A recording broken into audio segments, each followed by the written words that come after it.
ജയ് മാതാ. ചരണം ശരണം രമാംബികേ, ചരണം ശരണം ത്രയംബകേ. എന്താണ് ഭക്തി? ഭക്തി പലതരത്തിലാവാം.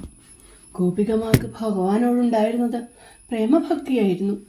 അർജുനനും സുദാമാവിനും ഭഗവാനോട് സഖ്യഭക്തിയായിരുന്നു. ഹനുമാൻ സ്വാമിക്ക് ശ്രീരാമനോട് ദാസ്യഭക്തിയായിരുന്നു. യശോദാമാതാവിന് ഭഗവാനോട് വാത്സല്യഭക്തിയായിരുന്നു. ഏത് തരം ഭക്തിയായാലും അത് ഭഗവാനെ കിട്ടുക എന്ന് മാത്രം ഉദ്ദേശിച്ചുള്ളതാവണം എന്നാണ് അമ്മ പറഞ്ഞിരിക്കുന്നത്. ഒരു ഭക്തൻ്റെ ഇച്ഛ എന്ന് പറയുന്നത് ഭഗവാന്റെ ഇച്ഛയാണ്. ഭഗവാന്റെ മുന്നിൽ ഭക്തന് പരാതികളില്ല, ആവശ്യങ്ങളില്ല. ഭക്തൻ ഭഗവാന്റെ അടുത്ത് എത്തുന്നത് ഭഗവാനെ കാണുക എന്ന ഒരേ ഒരു ഉദ്ദേശത്തോടു കൂടിയാണ്. ഭഗവാന്റെ നാമം മാത്രമാണ് ഭക്തന്റെ കൂട്ട്. ആ നാമം നിരന്തരം നാവിൽ വിളങ്ങിടുമ്പോൾ സാവധാനം അത് മനസ്സിലേക്ക് വ്യാപിക്കുന്നു. അത് നാക്ക് ചൊല്ലാൻ മറന്നാലും മനസ്സ് ചൊല്ലാൻ തുടങ്ങുന്നു. നാമം എപ്പോഴും മനസ്സിന് ഭഗവത് ദർശനം ഉണ്ടാക്കുന്നു. അമ്മ വിവാഹം കഴിഞ്ഞു പോകുമ്പോൾ അമ്മയുടെ അച്ഛന് ഉപദേശിച്ചു കൊടുത്തത് രാമനാമമാണ്. ആ നാമം ഒരിക്കലും നാവിൽ നിന്നും മനസ്സിൽ നിന്നും വിടാതെ സദാ ആ നാമത്തെ കൂട്ടുപിടിച്ചപ്പോൾ അമ്മയ്ക്ക് നിലച്ചിരിക്കാത്ത ഒരു സമ്മാനം കിട്ടി. ഭഗവാന്റെ ഒരു കൂട്ടുകാരൻ അദ്ദേഹത്തിനൊരു രാമായണ പുസ്തകം സമ്മാനമായി കൊടുത്തു. ഭഗവാൻ അത് അമ്മയ്ക്ക് കൊടുത്തു. വിലമതിക്കാനാവാത്ത ഒരു സമ്മാനമായിരുന്നു അമ്മയ്ക്ക് ആ പുസ്തകം. അമ്മ അതുവരെ പുരാണങ്ങളൊന്നും വായിച്ചിരുന്നില്ല. അതുകൊണ്ട് തന്നെ ഇത് വായിക്കാൻ അമ്മയ്ക്ക് ധൃതിയായി. പക്ഷെ പകലൊന്നും അമ്മയ്ക്ക് അതിന് സമയം കിട്ടിയില്ല. രാത്രി വിളക്കിൻ്റെ വെളിച്ചത്തിൽ അമ്മയുടെ പൂജാമുറിയിലിരുന്ന് അമ്മ രാമായണം വായിച്ചു തുടങ്ങി. കുറച്ച് വായിച്ചെത്തിയപ്പോഴത്തേക്കും അമ്മയുടെ മുന്നിൽ നിന്ന് ആ പുസ്തകത്താളുകൾ അപ്രത്യക്ഷമായി. പകരം മുന്നിൽ തെളിഞ്ഞത് ആ രാമായണ കഥയുടെ നേർ ആവിഷ്കാരമാണ്. ശ്രീരാമചന്ദ്രനെയും സീതാദേവിയെയും ലക്ഷ്മണനെയും ഭരതനെയും ശത്രുഘ്നെയും ഹനുമാൻ സ്വാമിയെയും ഒക്കെ അമ്മ നേരിൽ കണ്ടു. ഓരോ സംഭവങ്ങളും അമ്മയുടെ മുന്നിൽ തെളിഞ്ഞു വന്നു. ശ്രീരാമചന്ദ്രൻ കാട്ടിൽ പോകുന്ന ഘട്ടം വന്നപ്പോൾ അമ്മയുടെ കണ്ണിൽ നിന്ന് കണ്ണുനീർ ധാരധാരയായി ഒഴുകാൻ തുടങ്ങി. അങ്ങനെ അമ്മയ്ക്ക് തുടർന്ന് വായിക്കുവാൻ സാധിക്കാതെയായി. സീതയുടെ പാതിവ്രത്യം അമ്മയിലൊരു തീയായി പടർന്നു. അതിൽ അമ്മ ഉരുക്കി ഇല്ലാണ്ടായി. അമ്മ സീതാദേവി തന്നെയായി തീർന്നു.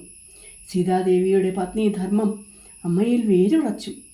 ഭരതന്റെ ജ്യേഷ്ഠനോടുള്ള ഭക്തിയും ത്യാഗവും അമ്മയെ ദിവസങ്ങളോളം പുളകം കൊള്ളിച്ചു. ഇതൊക്കെ കേൾക്കുമ്പോൾ നമുക്ക് തോന്നും, നമ്മളും നാമം ചൊല്ലുന്നുണ്ട്, രാമായണവും ഭാഗവതവും ഒക്കെ വായിക്കുന്നുണ്ട്, പക്ഷെ നമുക്കിങ്ങനെയുള്ള അനുഭവങ്ങളൊന്നും ഇല്ലല്ലോ എന്ന്. അമ്മയ്ക്ക് അങ്ങനെ അനുഭവം വന്നത് അവതാരമായതുകൊണ്ടാവും എന്ന് നമ്മൾ വിചാരിക്കും. ആയിരിക്കാം. അമ്മയുടെ പോലെ തീവ്രമായ രീതിയിൽ സാധന ചെയ്യാൻ നമുക്ക് കഴിവില്ലായിരിക്കാം. പക്ഷേ അമ്മയുടെ കയ്യിൽ നമ്മുടെ എല്ലാ ഉത്തരവാദിത്വവും ഏൽപ്പിച്ചാൽ, അമ്മയുടെ നാമം നാവിലും മനസ്സിലും കൊണ്ടു നടന്നാൽ തീർച്ചയായും നമുക്കും അമ്മയുടെ സാന്നിധ്യം അറിയിക്കുന്ന പ്രത്യക്ഷ അനുഭവങ്ങൾ ഉണ്ടാവും എന്നത് പല രീതിയിലും അമ്മ കാണിച്ചു തന്നിട്ടുണ്ട്. അമ്മ മാത്രമല്ല, ഗുരുവായൂരപ്പ ഭക്തന്മാർക്കും ശിവഭക്തന്മാർക്കും എല്ലാം ഇതുപോലുള്ള പ്രത്യക്ഷാനുഭവങ്ങൾ ഉണ്ടായിട്ടുണ്ട്. അങ്ങനെയുള്ള കഥകൾ നമുക്ക് സ്മരിക്കാം. ഭാഗവത കഥകളും ഭക്തരുടെ കഥകളും സ്മരിക്കാനുള്ളൊരു വേദിയാക്കി നമുക്കിതിനെ മാറ്റാം. എൻ്റെ കുടുംബത്തിൽ അമ്മയുടെ അനുഗ്രഹം നിറഞ്ഞു കവിഞ്ഞൊഴുകിയതും ഒഴുകുന്നതും ഞാൻ പലപ്പോഴും സ്മരിച്ചിട്ടുണ്ട്. ഭക്തരായ എൻ്റെ മുത്തശ്ശിയുടെയും വല്യച്ഛൻ്റെയും കഥകൾ പലപ്പോഴും സ്മരിച്ചിട്ടുണ്ട്. ഗുരുവായൂരപ്പനിൽ മനസ്സുറപ്പിച്ച് ഗുരുവായൂരപ്പൻ നടതള്ളിയ കുട്ടിയെ ഭഗവാൻ സംരക്ഷിച്ചു കൊള്ളും എന്നുറപ്പിച്ചു പറഞ്ഞ മുത്തശ്ശിയെപ്പറ്റി ഞാൻ ഇതിനു മുമ്പേ പറഞ്ഞിട്ടുണ്ട്. ഗുരുവായൂർ ശാന്തി ചെയ്യാൻ മോഹിച്ച് നാമജപം തുടങ്ങി അവസാനം അമ്മയുടെ പാദപത്മങ്ങളിൽ അനവധി വർഷങ്ങൾ പൂജ ചെയ്യാൻ അമ്മ പ്രസാദിച്ച വല്യച്ഛൻ്റെ കഥ പലപ്പോഴും ഞാൻ സജ്ജനങ്ങളുടെ മുന്നിൽ അവതരിപ്പിച്ചിട്ടുണ്ട്. അമ്മയും ഗുരുവായൂരപ്പനും ഒന്നു തന്നെയാണ് എന്ന് കാണിക്കുന്ന ഒരു വലിയ അനുഭവമാണത്. അതുകൊണ്ട് തന്നെ ഏതൊരു അവതാര കഥകൾ സ്മരിച്ചാലും അത് അമ്മയുടെ കഥ തന്നെയാണ്. അമ്മയുടെ കഥ തങ്കമ്മയുടെയും പാദതീർത്ഥ സ്വാമികളുടെയും ഒക്കെ വാക്കുകളിൽ കൂടി നാം നിരന്തരം സ്മരിക്കുന്നു. അതുപോലെ തന്നെ ഭാഗവതത്തിൽ പറയുന്ന ഭഗവാന്റെ പല അവതാരങ്ങളിലൂടെ ഭക്തിയും ജ്ഞാനവും ഈ ലോകത്ത് എങ്ങനെ സ്ഥാപിച്ചിരുന്നു എന്ന് കാണിക്കുന്ന കഥകളും ഗുരുവായൂരിലും മറ്റും ഇപ്പോഴും ഭഗവാൻ പ്രത്യക്ഷമായി ഭക്തരെ സഹായിക്കുന്നതുമായ കഥകളും ഇവയെല്ലാം നമുക്ക് സ്മരിക്കാം. എല്ലാവരുടെയും മനസ്സിൽ അമ്മ ഓരോ രീതിയിലും ഓരോ ദിവസവും അവതാരമെടുക്കട്ടെ. ഞാൻ എന്നും രാവിലെ ധ്യാനിക്കുമ്പോൾ എൻ്റെ ഓരോ കോശങ്ങളിലും അമ്മയുടെ രൂപം ധ്യാനിക്കാറുണ്ട്. ഓരോ ചക്രത്തിലും അമ്മ ഇരുന്ന് അനുഗ്രഹിക്കുന്നതായി ധ്യാനിക്കാറുണ്ട്. പിന്നെ 5 കർമ്മേന്ദ്രിയങ്ങളുടെയും 5 ജ്ഞാനേന്ദ്രിയങ്ങളുടെയും കടിഞ്ഞാണായ മനസ്സ് അമ്മയുടെ കയ്യിൽ ഏൽപ്പിച്ച് ഞാനും എനിക്ക് കൂട്ടിന് കുഞ്ഞികൃഷ്ണനും അമ്മയുടെ മടിയിൽ സ്വസ്ഥമായി ഇരിക്കുന്നതും ധ്യാനിക്കാറുണ്ട്. എൻ്റെ അച്ഛൻ മരിച്ചതിൽ പിന്നെ എനിക്ക് കൂട്ടായിട്ട് പലപ്പോഴും കുറൂരമ്മയുടെ ആ കുഞ്ഞികൃഷ്ണനും കൂടി ഉണ്ട്. ഗുരുവായൂരിൽ പോകുമ്പോഴും ആ കുഞ്ഞികൃഷ്ണനെ തന്നെയാണ് അവിടെയും കാണാറുള്ളത്. മനസ്സിലങ്ങനെ നിറയും ആ കുഞ്ഞികൃഷ്ണൻ. പലപ്പോഴും ഗുരുവായൂരിൽ പോയാൽ അകത്ത് കടന്നു തൊഴാൻ സാധിക്കാറില്ല. പുറത്തു നിന്ന് മനസ്സിലേക്ക് ആ കുഞ്ഞികൃഷ്ണനെ ആവാഹിക്കുകയാണ് പതിവ്. പക്ഷെ കഴിഞ്ഞ പ്രാവശ്യം പോയപ്പോൾ ഫെബ്രുവരിയിലാണെന്ന് തോന്നുന്നു. അന്ന് പ്രത്യേകിച്ച് കാര്യമുണ്ടായിട്ടൊന്നുമല്ല, ഒരു ഉൾവിളി പോലെ പെട്ടെന്ന് തീരുമാനിച്ചങ്ങോട്ട് പോയതാണ്. അന്ന് അവിടെ ചെന്ന് ആരൂപമെടുത്ത് വെക്കാമെന്ന് വിചാരിച്ചു. കയ്യിൽ ആദ്യം കിട്ടിയത് കുഞ്ഞികൃഷ്ണനെ തന്നെയാണ്. വെണ്ണക്കണ്ണൻ എടുത്ത് മാറോട് ചേർത്ത് മനസ്സിലേക്ക് അങ്ങോട്ട് നന്നായിട്ട് കയറ്റിയിട്ട് അവിടെ സമർപ്പിച്ചു. പിന്നെ കയ്യോ കാലോ മുഴുവനായ ആരൂപമോ എന്തൊക്കെയോ എടുത്തു വെച്ചു. പക്ഷെ അന്ന് ആ കണ്ണൻ തീരുമാനിച്ചു എന്ന് തോന്നുന്നു എന്നെ അകത്ത് കയറ്റി തൊഴിയിക്കുമെന്ന്. ചെന്ന അന്ന് അകത്ത് കയറാൻ കഴിഞ്ഞില്ലെങ്കിലും ഭഗവാൻ പുറത്തേക്ക് വന്നു. ശിവേലി കണ്ട് ഭംഗിയായി തൊഴുതു. കണ്ണൻ്റെ കൂടെ പ്രദക്ഷിണം വെച്ചു. പിറ്റേ ദിവസം രാവിലെ ചെന്നപ്പോഴും നല്ല തിരക്കാ. 5 മണിക്ക് പുറത്ത് നിന്ന് തൊഴുത് ഒരിടത്ത് ചെന്നിരുന്നു. പെട്ടെന്ന് ആ ഭാഗത്ത് കൂടി കുറച്ച് ആളുകൾ ഒരു ക്യൂവിൽ നിൽക്കുന്നുണ്ട്. വലിയ തിരക്കൊന്നുമില്ല ആ ക്യൂവിൽ. ഞങ്ങളും ചെന്നു. ആ ക്യൂവിൽ നിന്ന് സെക്യൂരിറ്റി ഞങ്ങളെ കടത്തിവിട്ടു. പിന്നീടാണ് അത് സീനിയർ സിറ്റിസൺസിൻ്റെ ക്യൂ ആണെന്ന് മനസ്സിലായത്. എന്തായാലും ഭഗവാൻ വിചാരിച്ചാൽ പിന്നെ നടക്കാത്തത് എന്താണുള്ളത്? ഇവിടുന്ന് പോകുമ്പോൾ അമ്മ ഇപ്രാവശ്യമെങ്കിലും തൊഴാൻ പറ്റണേ എന്ന പ്രാർത്ഥന ഉണ്ടാവും. പിന്നെ അമ്മ ഇച്ഛിക്കുന്നത് പോലെ നടക്കും എന്നും വിചാരിക്കും. അമ്മ ഇപ്രാവശ്യം എന്നെ കൊണ്ട് എന്താണോ ചെയ്യിക്കേണ്ടത് അത് ആദ്യം ചെയ്യിപ്പിച്ചു എന്ന് വേണം കരുതാൻ. ആ ഭഗവാനെ ആദ്യം സ്വീകരിപ്പിച്ചു. അപ്പോൾ സുഖമായി അകത്ത് കയറി ഭംഗിയായി ഭഗവാനെ അലങ്കരിച്ചിരിക്കുന്നത് കണ്ടു തൊഴുതു. മേൽശാന്തിമാരുടെ അനുഭവ പ്രഭാഷണങ്ങളിൽ ധാരാളം കേട്ടിട്ടുണ്ട് കണ്ണനെ അലങ്കരിക്കുന്നത്. അന്നാണ് ഞാനത് ശരിയായ രീതിയിൽ ശ്രദ്ധിക്കുന്നത്. ചെന്ന ദിവസം രാത്രി ഏറ്റവും അവസാനത്തെ പന്തിയിൽ ഞങ്ങൾക്കൊരില ചോറും കണ്ണൻ കരുതി വെച്ചു. ഗുരുവായൂരിൽ പോയി അകത്ത് കയറി തൊഴാൻ കഴിഞ്ഞില്ലെങ്കിൽ തൃശ്ശൂർ പോയി മന്ദിരത്തിൽ പോയി അമ്മയെ തൊഴും. രണ്ടുപേരും ഒന്നു തന്നെയാണല്ലോ. പക്ഷെ ഭാഗവത പ്രഭാഷണങ്ങളും അനുഭവ കഥകളും എല്ലാം കേൾക്കുമ്പോൾ ആ ഉണ്ണിക്കണ്ണൻ മനസ്സിൽ കൂടുതൽ കൂടുതൽ വരാൻ തുടങ്ങി. ഇപ്പോൾ അമ്മയുടെ മടിയിൽ ഞങ്ങൾ രണ്ടുപേരും കൂടി ഇരുന്ന് കളിക്കും, വികൃതി കാട്ടും. പക്ഷെ അമ്മ ഞങ്ങളെ രണ്ടുപേരെയും മടിയിൽ നിന്ന് താഴെ വെക്കില്ല. താഴെ വെച്ചാൽ പിന്നെ എന്തൊക്കെ വികൃതികളാണ് കാട്ടിക്കൂട്ടുക എന്ന് പറയാൻ പറ്റില്ലല്ലോ. ഇങ്ങനെ മനസ്സിൽ ചിത്രങ്ങൾ വരച്ചിടുമ്പോൾ മനസ്സ് മറ്റൊന്നിൻ്റെയും പുറകെ പോകാറില്ല.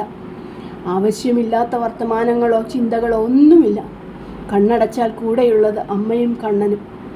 അമ്മയെ ബഹുമാനത്തോടെയും സ്നേഹത്തോടെയും കാണുമ്പോൾ കണ്ണനെ കൂട്ടുകാരനായോ അല്ലെങ്കിൽ ഗോപികമാർ ലാളിക്കുന്നത് പോലെ ലാളിച്ചുകൊണ്ട് നടക്കാവുന്ന ഓപ്പോളെ എന്ന് വിളിക്കുന്ന കുഞ്ഞികൃഷ്ണനായോ ഒക്കെ കാണാം. എന്തായാലും ഈ ശരീരമാകുന്ന തേരിൽ ഹൃദയമാകുന്ന ഇരിപ്പിടത്തിലിരുന്ന് മനസ്സാകുന്ന കടിഞ്ഞാണിലൂടെ ഇന്ദ്രിയങ്ങളാകുന്ന കുതിരകളെ പായിച്ച് കാലമാകുന്ന പഥത്തിലൂടെ അമ്മ എന്നെയും കുഞ്ഞികൃഷ്ണനെയും മടിയിലിരുത്തി യാത്ര ചെയ്യുന്നു. ആ യാത്ര അവസാനിക്കുന്നത് അമ്മയുടെ ധാമത്തിലാവും. അമ്മയുടെ മടിയിൽ കുഞ്ഞികൃഷ്ണൻ്റെ കുറുമ്പുകളും കണ്ടിരിക്കുമ്പോൾ മനസ്സിൽ തോന്നി തുടങ്ങിയതാണ് ഈ കുഞ്ഞികൃഷ്ണൻ്റെ കഥകൾ പറയണം. അങ്ങനെ പറയാൻ തുടങ്ങിയാൽ നമ്മുടെ എല്ലാ ദുഃഖങ്ങളും വയ്യായകളും വേവലാതികളും എല്ലാം നമ്മൾ മറക്കും. അതുകൊണ്ട് കൂടിയാണ് ഇങ്ങനെ ഒരു സീരീസ് തുടങ്ങാമെന്ന് വിചാരിച്ചത്. ഭാഗവതത്തിലെ ഓരോ അവതാര ലീലകൾ പറയുമ്പോഴും ആ അവതാരം നമ്മുടെ മുന്നിൽ മനുഷ്യരൂപത്തിൽ അവതരിച്ച അമ്മ തന്നെയാണ് എന്ന ബോധത്തോടെ വേണം കേൾക്കാൻ. ഇങ്ങനെ ഒരു സീരീസ് തുടങ്ങണമെന്ന് വിചാരിച്ചതേ ഉള്ളൂ. ഇന്ന് കേട്ട ഒരു പ്രഭാഷണത്തിൽ അമ്മയുടെ മടിയിൽ, കാളിമാതാവിൻ്റെ മടിയിൽ ഇരിക്കുന്ന കുഞ്ഞികൃഷ്ണൻ്റെ പ്രതിഷ്ഠയെപ്പറ്റി കേട്ടു. കാളിയും കൃഷ്ണനും വേറെയല്ല എന്ന രീതിയിൽ അദ്ദേഹം പറഞ്ഞപ്പോൾ എൻ്റെ ഉള്ളിൽ അമ്മയുടെ മടിയിൽ കുഞ്ഞികൃഷ്ണൻ ഇരിക്കുന്ന ധ്യാന സ്വരൂപമാണ് ഓടി വന്നത്. എൻ്റെ ദൗത്യം അമ്മയ്ക്ക് ഇഷ്ടപ്പെട്ടിരിക്കുന്നു എന്ന് ഇതിലൂടെ ഞാൻ ഉറപ്പിച്ചു. അമ്മ തന്നെയാണ് കാളി എന്ന് അമ്മ പാറമേക്കാവിൽ തെളിയിച്ചു തന്നതാണല്ലോ.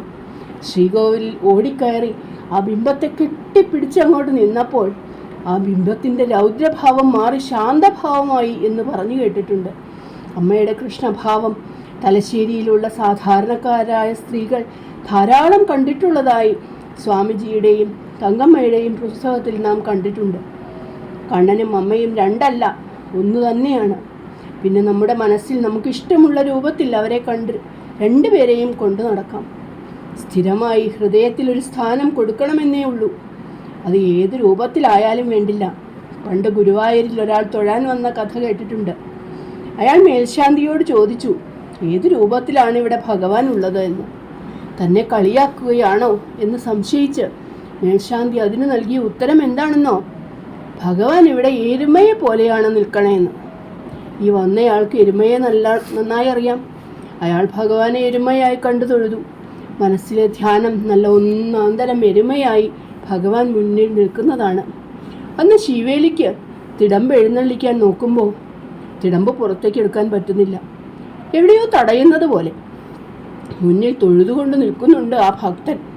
ശ്രീകോവിലിൽ ഭഗവാനെ എരുമയായി കണ്ടുകൊണ്ട്.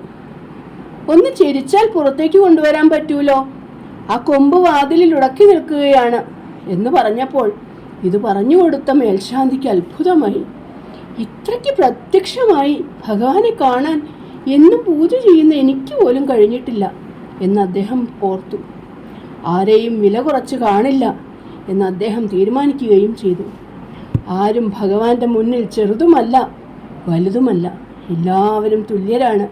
അതുകൊണ്ട് നമുക്ക് അമ്മയുടെയും ഭഗവാന്റെയും അവതാരങ്ങളുടെയും കഥകൾ പറയാം, കേൾക്കാം. ചരണം ശരണം രമാംബികേ, ചരണം ശരണം ത്രയംബകേ. ജയ് മാതാ.